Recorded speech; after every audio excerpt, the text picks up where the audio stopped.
Yes, y'all. Welcome into the Dumb Marks After Dark edition, breaking down AEW Full Gear. We just had Rampage go off the air. Gentlemen, how we doing? We good this evening? We get ready to break down this card, get into it. This Yep. is this is Denmark's late night, not just after dark, but late night. Yes, sir. As you can see, we're rolling with the triple threat tonight. No 4-man booth. The fourth member got more days off than the Undertaker, so maybe he'll show up tomorrow's podcast. Who knows? This guy's unbelievable, man. I swear. Like It's not WWE, that's why. um, unreal. All right. So the week that is AEW, they've been in Minneapolis all week long. Full Gear tomorrow night from the Twin Cities. Hopefully the crowd is going to be live. I expect it to be a live crowd, as is the case mostly with AEW shows to begin with. This card is stacked, jam-packed. Got a lot to get through, a lot to go over. So why don't we just hop right into it and get it started? Alrighty, sounds good.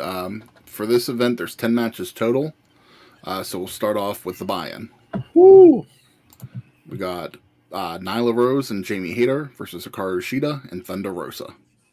Yeah, the match was announced Wednesday night on Dynamite for the buy-in here. That's not a bad match to start the night off. Get more women on the card, since we only have one women's match on the pay-per-view itself, which is the championship match with Britt Baker and Ty Conti. So I'm good with this. Hey, listen, it sets up, the individuals that are in the quarterfinal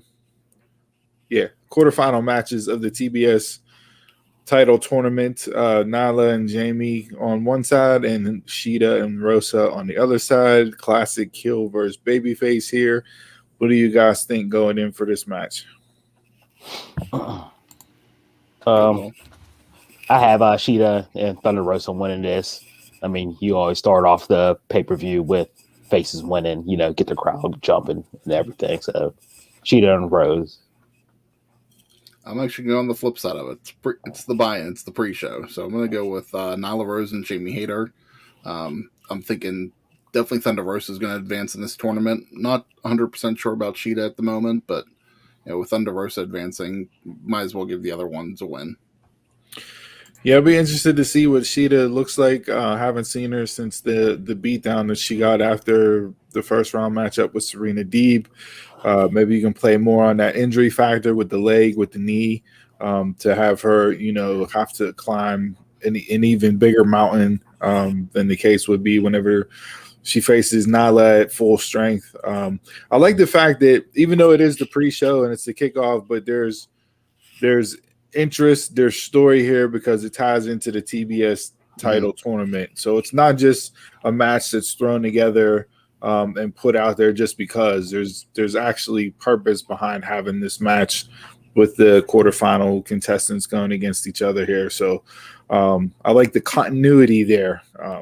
Put a ding up for big words. We're gonna go continuity is big word number one. So, but I'll go with the baby faces. Get the crowd excited. Get the crowd hype. Have the good girls go over here, and we'll get ready to lead into the main show with that. Okay. No order here going through the main card show. The only thing I do have the title matches saved for last. So let's just start it off with another tag match. Pac and Cody Rhodes versus Malachi Black and Andrade El Idolo. So I saw a little rumor and innuendo this week that this match was supposed to be a 4-way at the pay-per-view. Okay. Same people? Same people, but they changed up the booking of it. Obviously, we have the tag match instead. I wonder if that's based off of the reaction that was given to Cody, and maybe have him kind of run with Pac. He won't get booed as much, but you never know with that live crowd. He could get booed the entire match, and everybody else in it can get cheered. So it'll be interesting to see how that dynamic plays out during the course of that match there. I'm interested to see where this goes with Malachi and Andrade. Malachi, he gave an interview. I think it was last week. I forget who it was with, but he talked about the House of Black and the idea for the House of Black and how he wants to evolve it, where he wants to go with it. Some things will be sooner rather than later, but there's some ideas and stuff that he wants to slow burn and let it play out over the course of time and not rush everything. So I'm thinking this is going to be a long term booking storytelling thing with Malachi and this House of Black and what he has plans for. So interesting here. I don't know, man. This one's a coin flip for me. Honestly, I looked up and down the card, and for the most part, I have a good feeling on where I want to go with each prediction, but this one to me is a coin flip.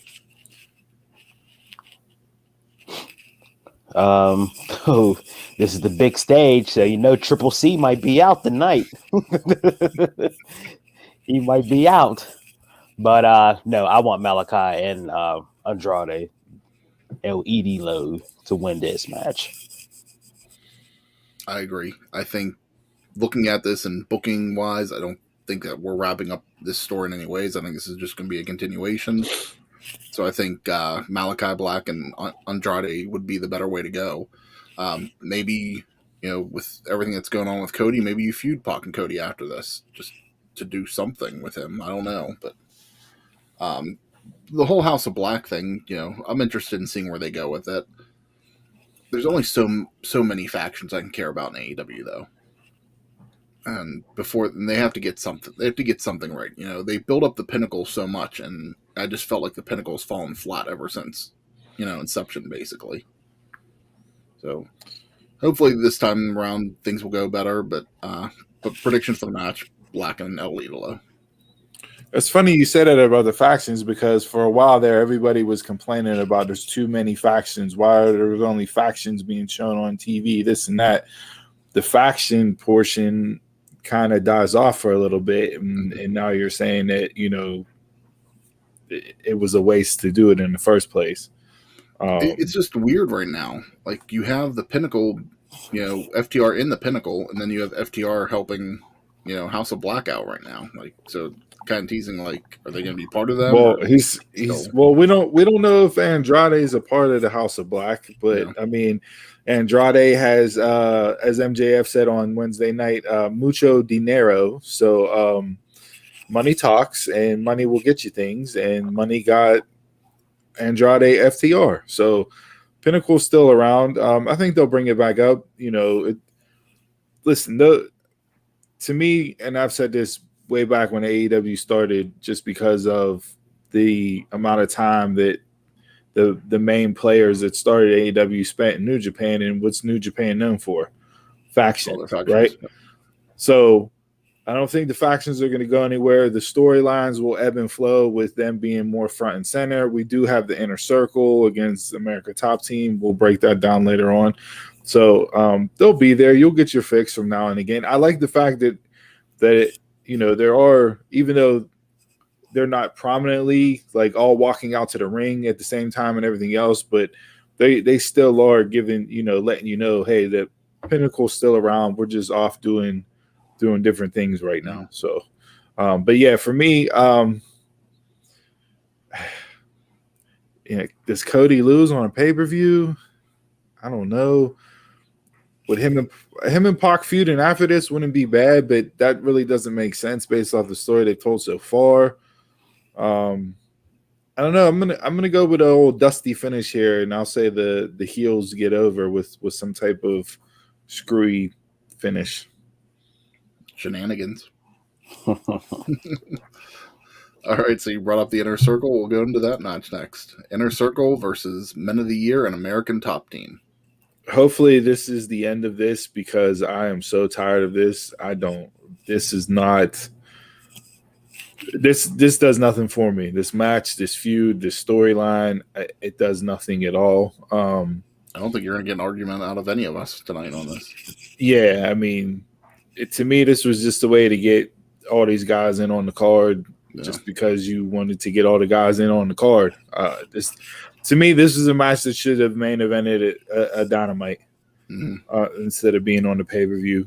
Trim one less match off. Instead of having 9 matches on the main card, you'll have 8, which is still more than enough. So yeah, I could have did without this on the card. With that being said, America's Top Team got the beat down on Dynamite. So if we're going with our logic booking wise, I'll say the Inner Circle comes out on top of the pay-per-view. Steve said everything you need to say about this match, and for that, I'm not going to pick it because I don't care about this. Never did, never will. I don't care. I was interested whenever Dan Lambert first started coming out, seeing where they were going with it, but the whole connecting with the story, it hasn't got me at all. So we'll see what if the match delivers or not. Maybe it will. Who knows? But right now, yeah, I'm not interested of it. Just like you said, Steve, that's my thinking too. American Top Team got over on Wednesday. I think that Inner Circle will win tomorrow night. I would have been happy if they would have treated Rampage tonight more like the pre-show and given you a few like solid matches. Kind of like I get the whole Orange Cassidy and Matt Hardy match was kind of a blow off for their feud, but if they would have put this on Rampage, I would have been happier. That's not about it. I mean, Rampage had good matches. Yeah, Dante Martin and Daivari was real good. I really enjoyed that match. Fish and Jungle Boy was good too for what it was. And, Jungle Boy's pulling triple duty this week. He wrestled Dynamite, Rampage tonight, and then Full Gear tomorrow. So the young whippersnapper, as JR likes to say, is putting in the work. So that moves us along to that match. Falls Count Anywhere. Christian Cage and Jurassic Express versus the Super Click, Adam Cole and the Young Bucks. Can I just say the segues and transitions are just phenomenal without even going over anything. Right? We did no prep for the show. We just get on here and wing it, let the chips fall where they may, and we're knocking it out the park so far. So kudos to us. We'll give ourselves a pat on the back here. Little Barry Horowitz.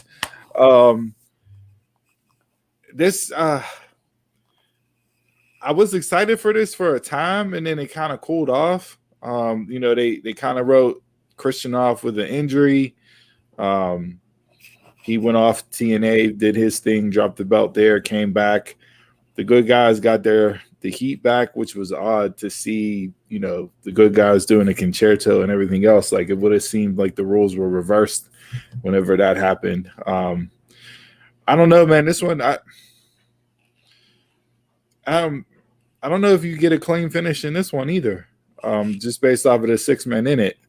Will it hurt the Super Elite to take a loss here? No, but if you look at the booking of the card, if you have them lose this and then Omega loses, then it's like, what does the Elite mean? Like, where are they at? Do you chalk it up as just a bad night and everybody lost? So yeah, with that, I was more interested in a Cole Jungle Boy feud. I didn't think you needed to add the Young Bucks, Luchasaurus, and Christian Cage, but I get it. You're not going to have a pay-per-view and not have the Young Bucks on it, so that's why we end up with this 6-man that we get.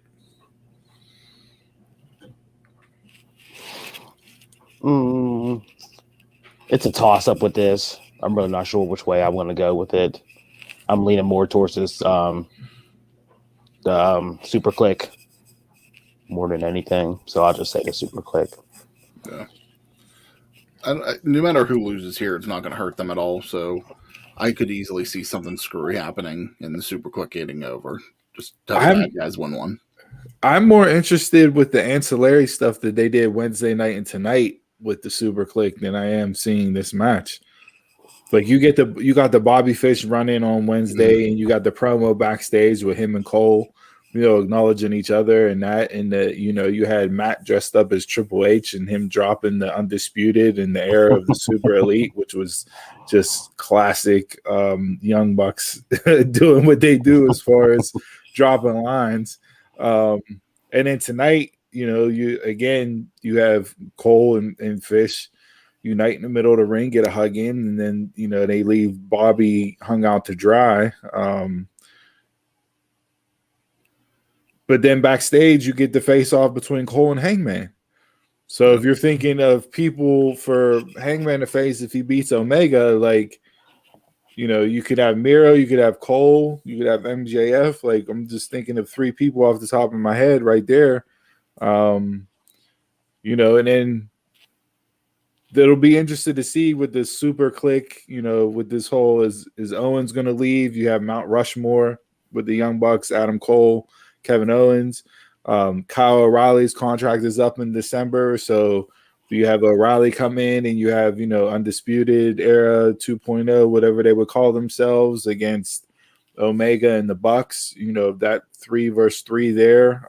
So there's a lot of branches and a lot of ways that this can go. Yeah.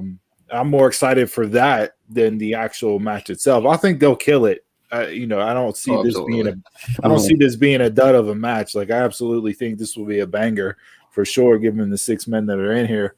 But yeah, I'll go with the baby faces. Okay.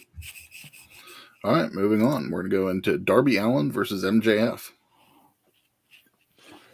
This one here, this is the battle of the future, so to speak. MJF came out and kickstarted this program off, delivering the 4 pillars promo that he did, where he ran off the names and called Darby out based off of that, and they've been off and running ever since then.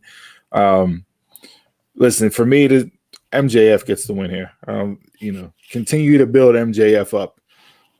Make him be the top heel in the company. Have him go over Darby, which will get even more heat on him because Darby's a super fan favorite. And move forward from there. Have MJF go on and do something else afterwards.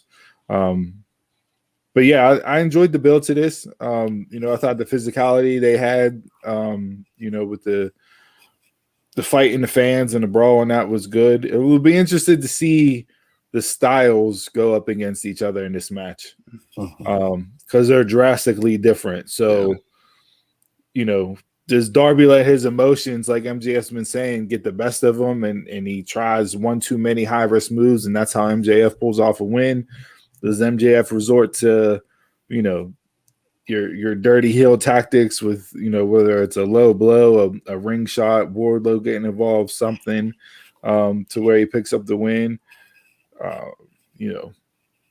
The high flyer versus the grappler, so to speak, if you want to put it in those terms. But the contrast in styles will hopefully make this fight. Don't know if it's going to be good or not. You never know.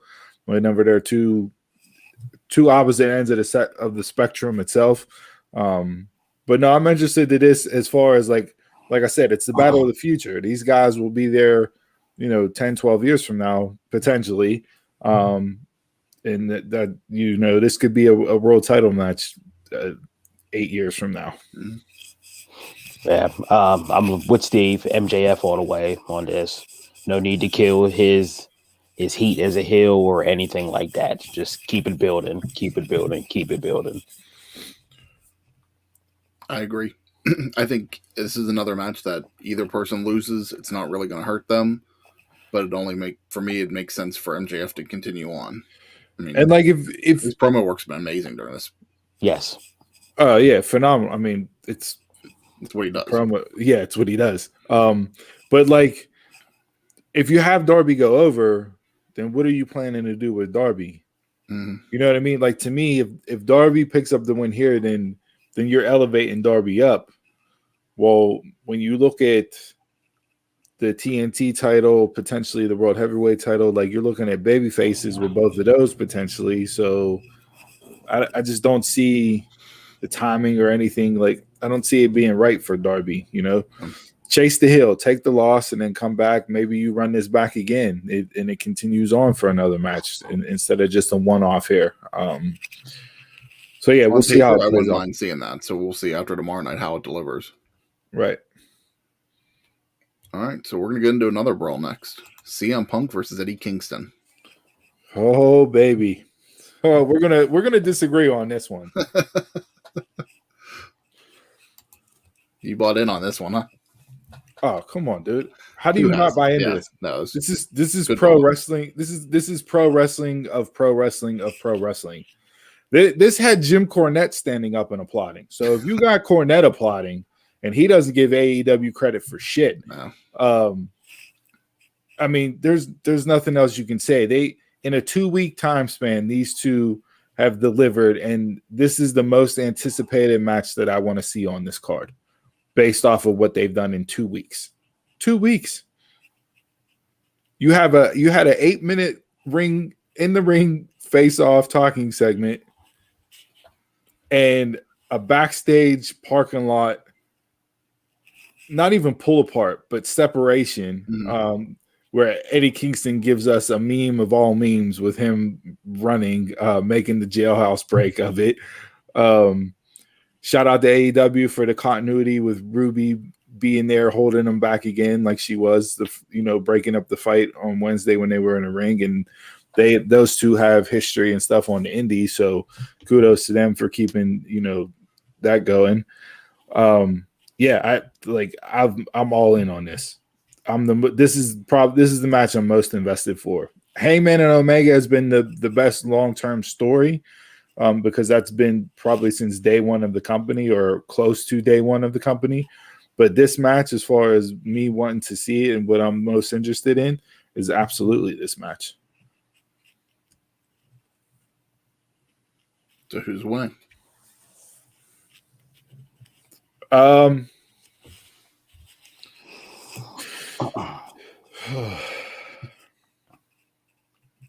don't know. You'd hate to see Eddie lose here, but Punk still fresh in the door. I don't think you see him lose either. Kingston already said he's not coming for a W. He's coming to whoop his ass. And I don't know if you guys read his piece in The Athletic, the article that I sent over, which was just amazing. If you guys haven't read it yet, search it out. Eddie Kingston talks a lot, opens up about, the thing with him is that the reason why I buy into Eddie so much, and you guys would differ on opinion here with Eddie than I do. He's just authentic, man. He's believable. The emotion, the authenticity, the realism. You don't have that in today's pro wrestling. And with him, it's there every single time he's on the screen, nonstop. And I just gravitate to that for whatever reason. I was a fan of his in Impact. The little bit I saw him there, I was a fan of his in NWA. Hearing his story on how he got booked in AEW and what he talked about it in the letter that he wrote in The Athletic. The guy's just authentic and real, and for that, I'm always going to champion him. And the man knows how to talk you into the building. So you have my money at the door. I don't need you to give me a 5-star classic top of it. So my heart wants Eddie. I'll go with my head in this case. I'll go with Punk. Okay. You know me, I don't care about both of these guys at all whatsoever. So it don't matter to me who wins, but are they ever going to give Eddie Kingston a singles victory over somebody big? Come on now. Let's go. Give him the match. I want to see Kingston win. Because I told you, I've been done with Punk 7 years ago, so I don't need to see Punk at all. Could you see this being like a count out? I know AEW has. I don't even think AEW has ever done a count out finish, but the animosity and the hatred between these two, if they get in there and they start off with a wrestling match, you know what I mean, and they're going hold for hold and they're doing transitions and everything else, and then all of a sudden it takes one shot from Punk to set Eddie off, and then Eddie snaps. And they go at it and they're rolling around and they're outside and they're banging and they're throwing blows, and then we get a count out. Do you think that's a finish you could go with? I can see that happening. I don't even know what the time limits are for pay-per-views. I don't know if they'd give them 30. I'd rather see a time limit draw than I'd actually rather see a count out. I'm just trying to think of a way, because you kept Eddie strong in the match with Moxley, right? He didn't tap out to the Bulldog choke, right? You kept him strong again with Brian, with Danielson. He had him in the choke. He gave him the middle finger, went out, never tapped out. So if you have Punk slip a chokehold on him or something else like that and he doesn't tap out, great. Yeah, it's the same thing, but we've already seen it twice before. So, like, I don't know what you do here, you know. And this one, to me, this one's going to be a lot of 50-50 from the crowd, too. It's going to be a lot of let's go Eddie, CM Punk, whatever, you know, corny fan chant they do for it. So, yeah, I mean, Punk going over clean, just like it epitomizes him saying that Eddie's not on the level of Full Gear. He's on the level of Dark and Elevation. But if Punk goes over clean, does that does that prevent you from continuing the feud on? Like, I don't know. I've been trying to think of a way to book it to where you get a finish and everybody's happy. I don't know if you can do that with this match because the fans like both of them so much. Mm-hmm. So it'll be interesting to see how it unfolds. You know, maybe you do a time limit draw, but a time limit draw to me doesn't suit this match because this isn't a catcher's catch can wrestling match. This is going to be a brawl. Yeah. So that's all this match is. Yeah, it's going to be a brawl, and these two are just going to go on and give it 100% their own. Again, I don't know what the time limit. I don't remember what they are for pay-per-views. I don't see them giving them a half hour, solid half hour, just for 9 matches being on the main show. To me, CM Punk, kind of came back right around All Out. It's now Full Gear. The Welcome Back tour is over. He's had enough matches now, between Rampage, enough appearances on Dynamite. I'll give the shocker here. I'm going to give the win to Eddie Kingston in this match. I don't think this is a one and done. I think that they'll continue on. Punk will be victorious in the feud, but Eddie Kingston's going to win the first battle. I think it's going to be, they're going to get into the brawl. It's going to be a heat of emotions, and Eddie pulls off the victory. It's a good feel-good moment for a pay-per-view too. I don't know if you. I mean, Punk's gonna have to lose eventually, right? Yeah, exactly. Give the man his win. Yeah.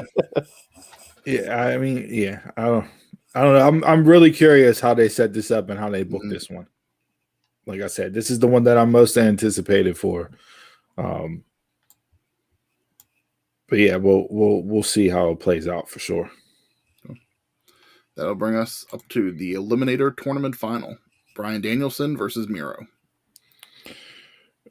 This is going to foreshadow my pick for the heavyweight title later on, but I'm going Miro 1,000%. And that's nothing against Danielson because he's been a fucking 5-star matchmaker since he joined AEW because that's all he's put out. It's where he fights every week. Yeah, but, like every show. But Miro, to me, again, this is foreshadowing where I'm going with the heavyweight title. But you have your monster heel, who has a great look, great character right now. His promo is arguably top 1A, 1B right now in the company for everything that he's doing. And I don't know if he's cutting them himself, if he's writing them himself, if he has help with somebody writing them. I don't care who it is. If somebody's writing it for him, he's delivering it like unbelievably. If he's coming up with it himself, then more power to him, and shame on WWE for ruining that. This is what we wanted whenever we saw Rusev versus John Cena at WrestleMania. Like, this is where you could have went with him. This is the guy that could be a main event player. This is a guy that could have the strap. This is who the fans were behind. This is exactly what the fans envisioned of him being. Yeah. And kudos to AEW for not like giving it to us right away. They caught a lot of flack early on for bringing Miro in and giving him the best man gimmick and the gamer gimmick and everything else. Like, way to have him come in, build in, and then have a reason to change and develop your character and become who you wanted to become. So I'm like I said, I'm all the way behind Miro here, and that has nothing to do against Brian Danielson, because like I said, he's been a 5-star bout machine. But for where I see things going and how I would lay the cards out on the table, I would have Miro win this match. I'm 100% with you. Miro, definitely. They built this character up so much, it's time for him for the world title shot. And I know this is a swerve because, with Moxley going into rehab, he wasn't even penciled to be in the tournament. So we don't know with Moxley being in this spot and how that would have looked with Moxley in it instead of Miro, and where they would have gone with that. But you want to talk about like a plug and play, ready to go superstar player? Like, see, this is what happens whenever you build people up outside of the main title picture.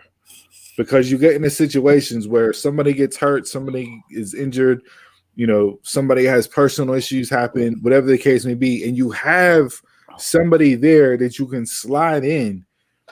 And yes, you change the booking based off of that new person sliding in, but you have a credible replacement that is in the spot and you can run with it. Mm-hmm. And this is where AEW has done a better job of building up their mid card compared to WWE, where you don't have this situation. If this happens in WWE, they're fucked. John Cena, what you doing? Goldberg, what you doing? So Miro sliding right into this. Like I said, it wasn't the original idea, it wasn't the original plan, but the audible was working. Yeah. So run with it right now.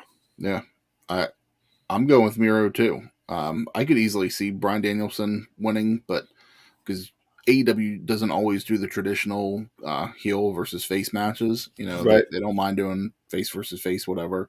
So I could see a Bryan Danielson Kenny Omega match that will help elevate.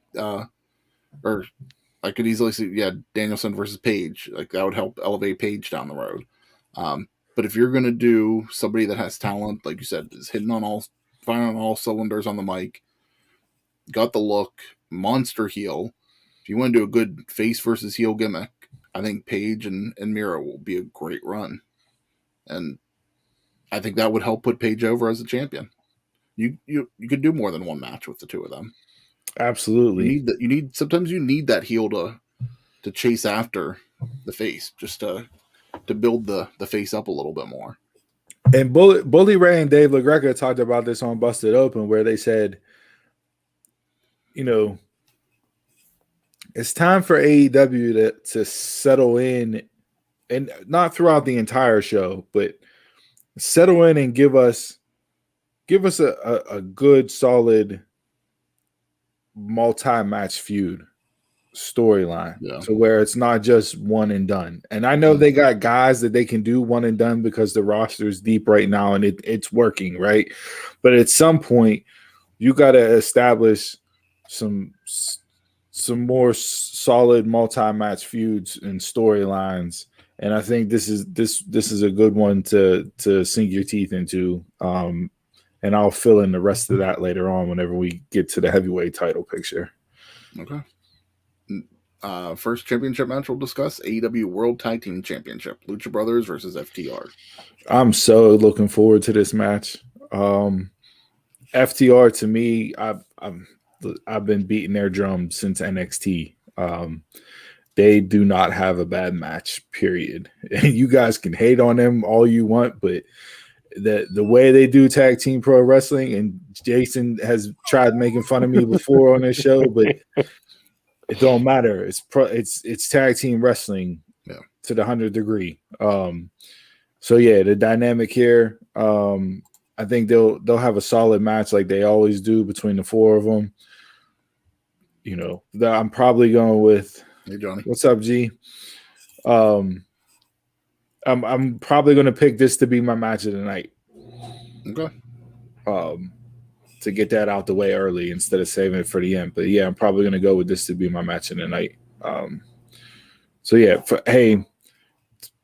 FTR, like they said, it's been a year. We waited in the wings. We're coming for our straps back. They announced this week it will be FTR versus the Lucha Brothers at the next AAA pay-per-view for the AAA tag team titles. So this feud's being carried on south of the border in Mexico. So, Yeah. I'm going with FTR. I'm going with Lucha Bros. I'm still sticking with them. Even though I love FTR, Lucha Bros, they just got the belts. I agree. I don't think we're going to see a bad match out of these two guys. This is what they do. They know tag team wrestling. They're going to be fine. Yeah, I'd be surprised if Lucha Brothers dropped the titles so quickly. I mean, we haven't seen too many short runs in AEW, so I mean that's bound to happen at some point too. But I could see them at least going till February's event. I mean, especially since FTR got the AAA tag titles.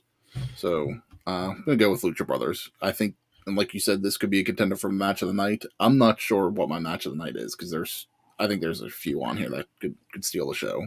Oh, absolutely. By far. I mean, this is a loaded card. Yeah. Like, you know, this could, you could argue that this card is more loaded than All Out. I think we actually had the same conversation last Full Gear that we talked about. You know, you get your double or nothing, you get your All Out, but Full Gear has, I think, the past few years been a stack card. Yeah. All right, so we'll move to the next one, the AEW Women's World Championship. Dr. Britt Baker versus Ty Conti. How about Ty Conti, right? I think a year ago around this time she was released from WWE. And now she's, you know, on a pay-per-view fighting for the women's world title. They've done a good job with this. You know,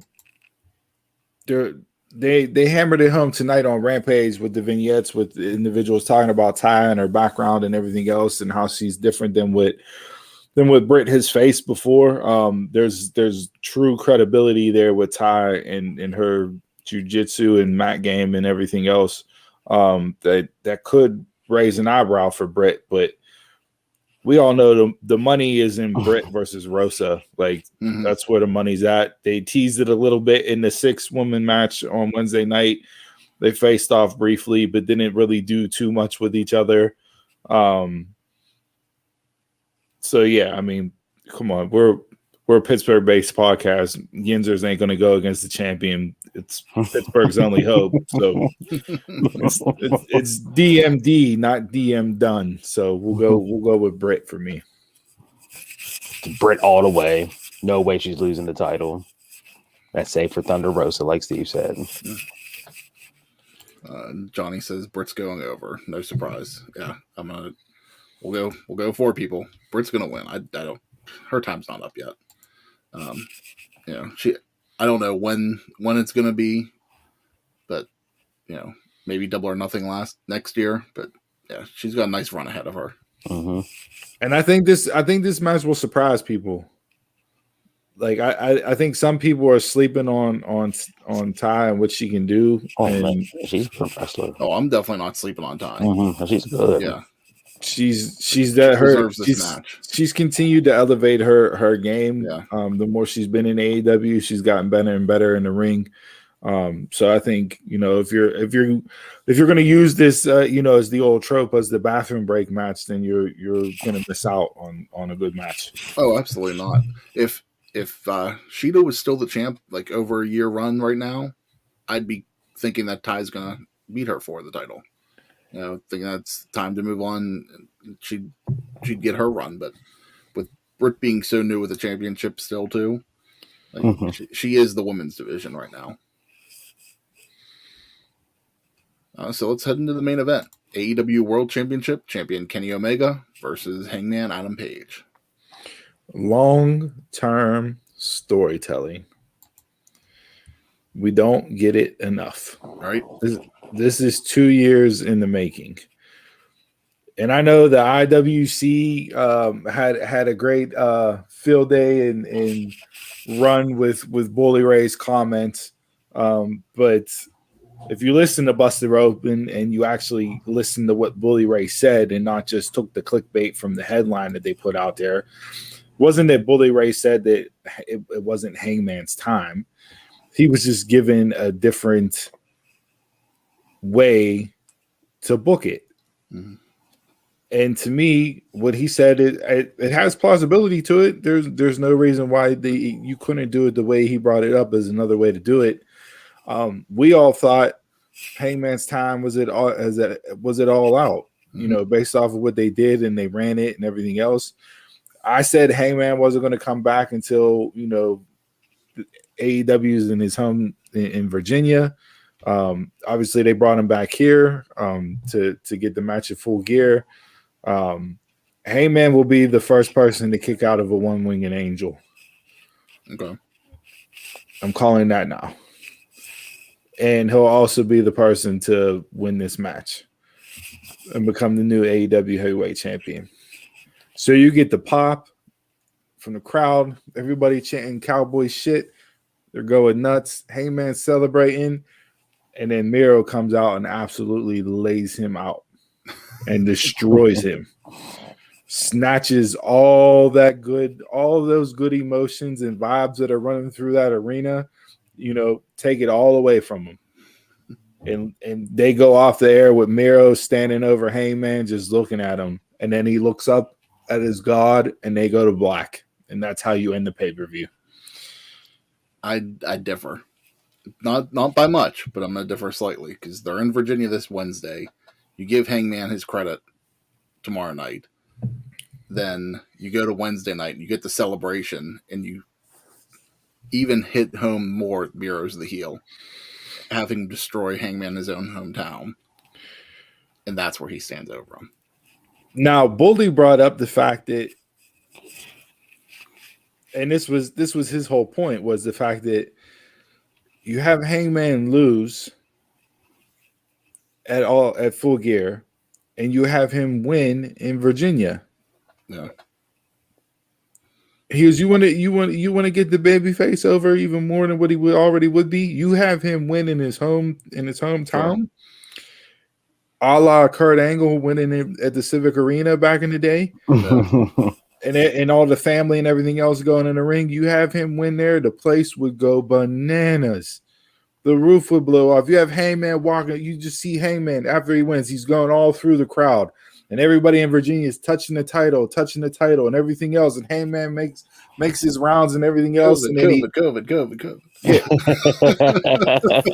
he's making his rounds. He's high-fiving people. He's chugging beers, whatever. He rolls back in the ring, and then Miro comes up and boom, snap. You could do it there too. Yeah. Either way, I want Miro to win, and then you have Miro crush and take away all those good feelings that's out there with Hangman winning. Like I said, whether you do it Sunday night at the pay-per-view or tomorrow night at the pay-per-view, or you wait till Wednesday at Dynamite, I would rather get it started on tomorrow night. And then you have Hangman come out, cuts the strong babyface promo. Miro comes out, everybody boos him out of the building, and we're off and running. Mm-hmm. But the image of Miro standing over Hangman, looking down at him, and then looking up at his god, and they go to black. I'm all in on that feud right there. Yeah. Ready to go. So it delivers. Uh-huh. So yeah, Hangman kicks out of the one-winged angel, wins with the buckshot lariat. Miro comes down, ruins the party, and we're off and running with the next feud. Hangman wins. Guess Kenny's title run is getting stale. It's time for him to go away for a bit, take some time off. Yeah. I was gonna say, what do you do with Omega next if he drops the belt here? Go away for a bit. I'd be okay with a break. Hey, I love the contract signing on Wednesday. Yeah. In blood. Both men, I thought both men cut really good promos. Omega's was really good. The swerve with Callis, everybody's been talking. Where's he been at? Where's Dawn? Why isn't Dawn on around? Is Dawn even still in AEW? And then he shows up. That the greatest part about that was He smashes him with the camera, right? He takes off the mask, and underneath the mask, he has the fake mustache and beard on. Underneath the mask, like that was the best part about that. I lost it, but no, I mean this.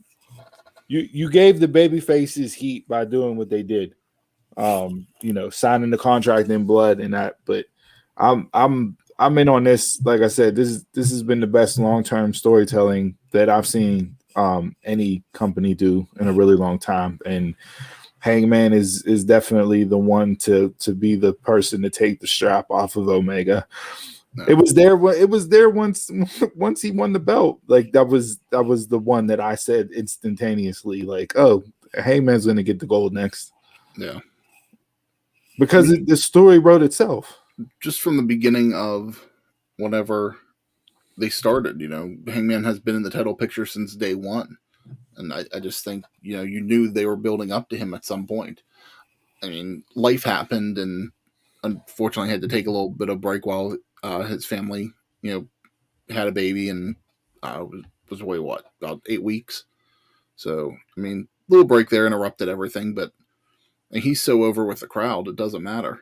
He came back in, crowd was just as much into him as they were, leading up to All Out, Double or Nothing, and as much before. It's his time. I think, for how much they did after the end of All Out, with like Daniel Bryan and Adam Cole coming out, being the surprise at the end, I think we're just going to see just a happy ending of the show. Hangman celebrating with the title on Saturday, and then I think the story's really going to keep going on Wednesday. We'll dive right into it. Yeah, I mean, this is. Yeah, I don't see any, any surprise individual showing up here on this card. For all those clamoring about, Wyndham Rotunda, formerly known as Bray Wyatt, looks like he's getting into the movie business for a little bit. So don't know what that means as far as his prospects for coming back into pro wrestling. But remember Moxley was. Remember Moxley was too at one point. Yeah. So I mean, I think you stick to it. For all the flack that AEW's gotten recently for just bringing in WWE talent and everything else, and I think that's such a load of BS because when you're the only major company around for 21 years, we went through that. Mm-hmm. You're going to sign former WWE talent. Like it is what it is, But they have done a really good job of building homegrown stars. Yes. On both sides of the coin, you have MJF, you have Jungle Boy, you have Sammy Guevara, you have Darby Allin, you have Hangman. Just 5 off the top of my head right there. And those are 5 guys that are all under 30. Hangman might have just turned 30. So you have future there, and you're not even counting other individuals in that equation. So I'm sold on this. Like I said, I agree. I think Omega's run. What do you think of Omega's run? Like, if you had to grade it, what would you give it? Because it really hasn't. 3 out of what? 3 out of 5. 3 out of 5? Yeah. And I haven't loved what he's done. I mean, the beginning was awesome. The very beginning of the whole Forbidden Door stuff that they kicked it off with was great. But it definitely fizzled off over time with it. It fizzled off quick for me. Yeah. Very, very quick. His microphone skills, they put him on the mic way too much. He had Callis there to help out with that, but they still put him on the mic, and that showed his weakness. And for him being a heel champion, he was not strong on the mic, and I think that took away from it for me. Yeah, I thought it would be a little bit more memorable than what it has been. Not saying that he's had bad matches or anything. To me, it's just not something that's like is it more memorable than Moxley's run? Is it more memorable than Jericho's run? That could be debated whether or not you want to. So yeah, it's going to be interesting where he goes after this if he does lose. Revolution is usually what, January, February, Double or Nothing in May. So I mean, you have 2 months here, 2.5 months to reset, and as we know, AEW starts over January, so records will be erased, and we'll start from scratch again, and go from there. So yeah, it'll just be interesting to go. But Tony Khan said this week too that some things are going to change with the company moving to TBS in January as well. So he didn't say what that's going to be. So we'll see if there's just production changes or if they're going to change anything up on the win-loss streak or anything like that. But sidebar here, what do you guys think of the flack that he's caught for his comments in the press conference? I don't know if you guys caught that or not. I did, yeah. I did. So he had his media presser for the pay-per-view, and I'm trying. I forget who asked him the question. I don't know, but she was asking in regards to AEW and them doing all women's pay-per-view, a la like NWA did with Empower and Knockouts and that. And that's, she was asking it. He cut her off and went into this trope about he should have gotten more credit for the checks that he cashed and ran. It just seemed really tone deaf for somebody that usually isn't tone deaf whenever he's giving responses. And I think if he would have let her finish the question, you would have got a different answer than what he gave. But it didn't come off as a good look, and it's soured a lot of people based off of what he said. And listen, he said that the women's division is going to be a focus moving forward, and they're building it up, and they had big plans for it. He said that a couple months ago. Kenny's been on record as saying he wants to make the women's division, the star of Rampage, and we'll see how that plays out. But I don't think they've done a disservice to women. He's put women in the main event more on his show than the other companies have. So yeah, I mean, we'll see here. Like to me, like Thunder Rosa and Britt could actually should be the first women match to main event of an AEW pay-per-view. Uh-huh. It definitely has the background. Yeah, just off of his comments, I think he should have said what he said during the media call? No. Do I think he'll do Damage Control after tomorrow night's pay-per-view whenever he does another one? Yes. We'll try to clarify that and move past it. I don't think this is something that's going to stick. It's just this week, everybody's talking about Full Gear, and with the media call, it's just getting overhyped. But yeah, I think this is something that'll move along pretty quickly.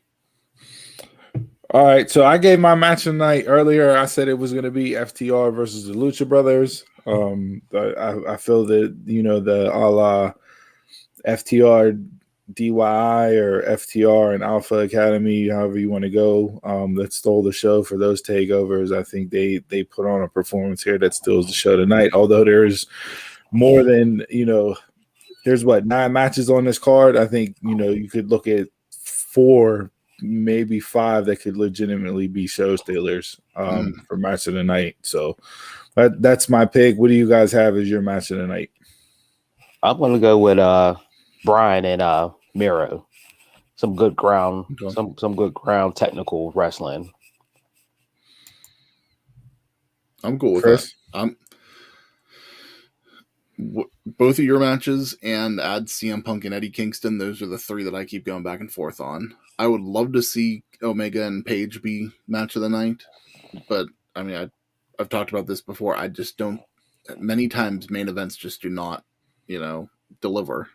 for match of the night. I mean, they're. I went back and rewatched their match from last year, at Full Gear, the Eliminator title final that they had, and it was like, damn, I forgot how good that match was. So yeah, I could easily see them delivering on it, but like you said, it's rare that main events actually deliver that. Yeah. And with this card being as loaded as it is, like it'll. Yeah. By the time you get to the main event, like what are they going to do? You know, with a card like this that is so loaded, and you're gonna have your car crash matches, you're gonna have your high flying matches, you're gonna have your physical beatdown matches. Like, what are they gonna do? What story are they gonna tell?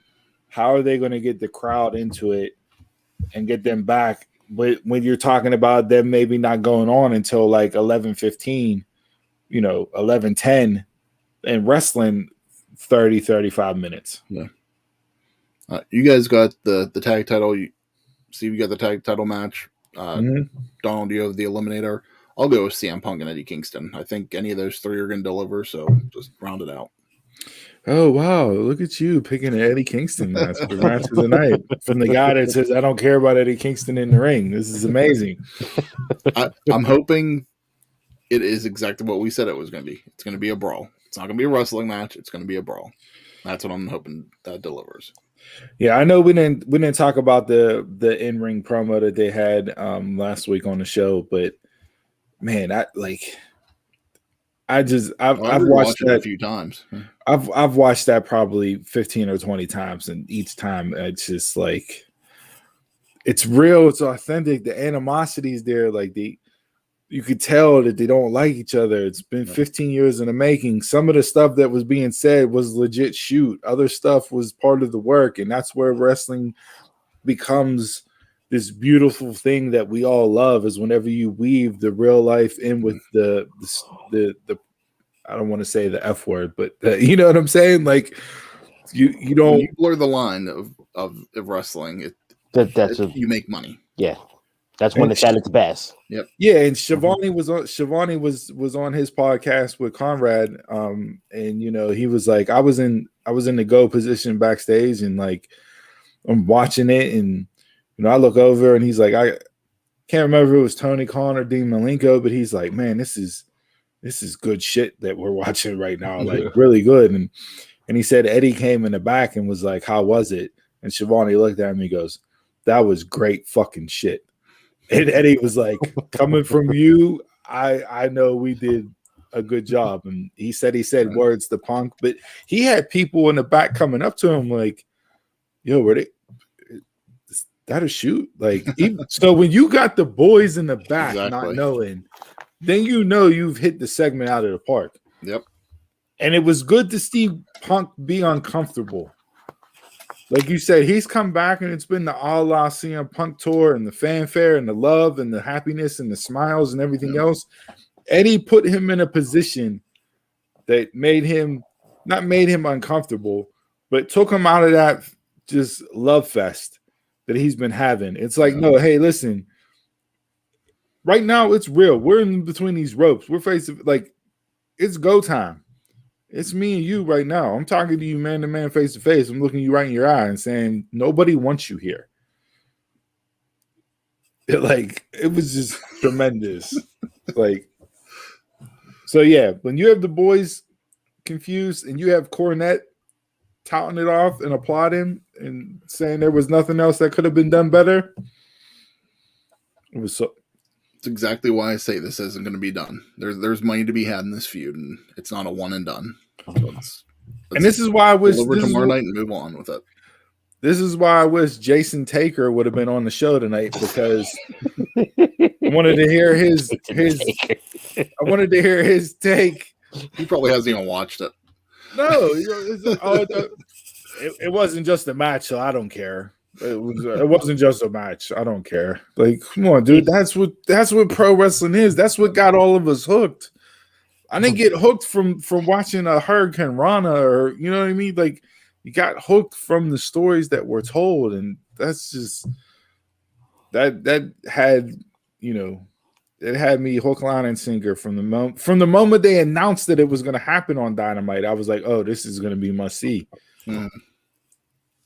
And I even tweeted out, and when Eddie came out, I loved how they hit his music. He didn't come out, and then they shut it off, and he comes storming down in the ring in his butter Timbs. Anybody that comes out in butter Timbs in 2021, you know you're about to get an ass whooping.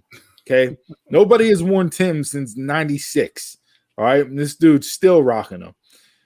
But when he comes out and he walks down to the ring, and it's there's no music, and he gets in and just right away, like you just feel the emotion and the intensity. And I tweeted out, I was like, they're giving Eddie Kingston a live mic right now. Like they don't have enough dump buttons to satisfy the FCC regulations that are about to happen because you don't know what that man's going to say or do on the mic. And it just had me. There's no other way to say it. It had me. I mean, yeah, I'm a mark for that. I'm a mark for sure. 100%. That's what we're all here for, right? All right. Well, that's the show, folks. We ran through the card. We gave our thoughts, our matches of the night, what we think, who we got right, what we got wrong. I've been on a bit of a hot streak here. If I was a bet man on DraftKings, I would have racked up a lot of money on these last couple pay-per-views I've given predictions for. So we'll see if my hot streak continues. I voted with my heart in a couple matches, which probably get me in trouble as far as the win-loss record at the end of the night, but it is what it is. Thanks for tuning in, enjoying the show. Hit us up on social media. Let us know what you think for your picks for the match. Give us your match of the night. As always, follow us on social media, Facebook, Instagram, Twitter. Email the show at dumbmarkspod@gmail.com as it scrolls across the bottom there. Go to our Pro Wrestling Tees store, dumbmarkspod, or prowrestlingtees.com/dumbmarkspod. We got a new shirt available. It is live and up. The pit going to pit. So cop that if you will. Support the show. We appreciate you guys. Gentlemen, either one of you two got anything else to say before we log off for the night? No, I think you're sending home good. All right, tune in tomorrow. Tomorrow morning, 11 a.m., the regularly scheduled favorite Saturday brunch bunch, the best four-man booth is in business. We'll be back at it, covering everything around the world, all topics. And until then, I'm a Mark, you're a Mark, tell a Mark. Thanks for tuning in, and y'all can catch us around the way.